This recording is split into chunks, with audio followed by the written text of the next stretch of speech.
SFI ഭീകരരുടെ ക്രൂരതയ്ക്കിരയായി കൊല്ലപ്പെട്ട ദുർഗാദാസിന്റെ ഓർമ്മദിനം ഇന്ന് 1981 ജൂലൈ 20-നാണ് കൊല്ലം നിലമേൽ NSS കോളേജിൽ വച്ച് ദുർഗാദാസ് കൊല്ലപ്പെട്ടത്. കരിങ്കൽ ചീളുകൾ കൊണ്ട് എറിഞ്ഞ് ക്രൂരമായി കൊലപ്പെടുത്തുകയായിരുന്നു SFI ഗുണ്ടകൾ.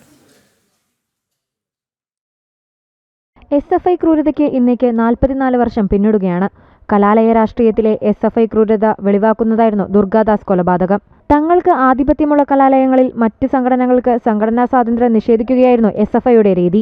കലാലയത്തിൽ മെമ്പർഷിപ്പ് ക്യാമ്പയിൻ നടത്തിയ ABVP പ്രവർത്തകരെ അവർ ക്രൂരമായി മർദ്ദിച്ചു ക്ലാസ് മുറിയിൽ പൂട്ടി. ഇവിടെ മധ്യസ്ഥ ചർച്ചയ്ക്കെത്തിയതായിരുന്നു രാഷ്ട്രീയ സ്വയംസേവക സംഘം കിളിമാനൂർ താലൂക്ക് പ്രചാരകയായിരുന്ന ദുർഗാദാസ്.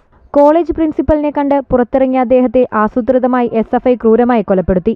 കോളേജിന്റെ വിവിധ ഭാഗങ്ങളിൽ ഒളിച്ചിരുന്ന SFI ക്രിമിനലുകൾ കയ്യിൽ കരുതിയിരുന്ന മൂർച്ചയുള്ള കരിങ്കൽ ചീളുകൾ കൊണ്ട് തുരുതുര എറിഞ്ഞു. ഏറുകൊണ്ട് നിലത്ത് വീണിട്ടും SFI ക്രിമിനലുകൾ ക്രൂരത തുടർന്നു.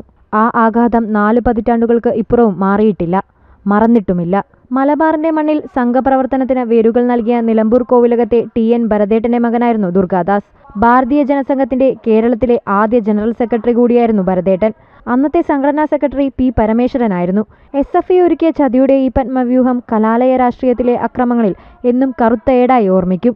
ജനം, മലപ്പുറം.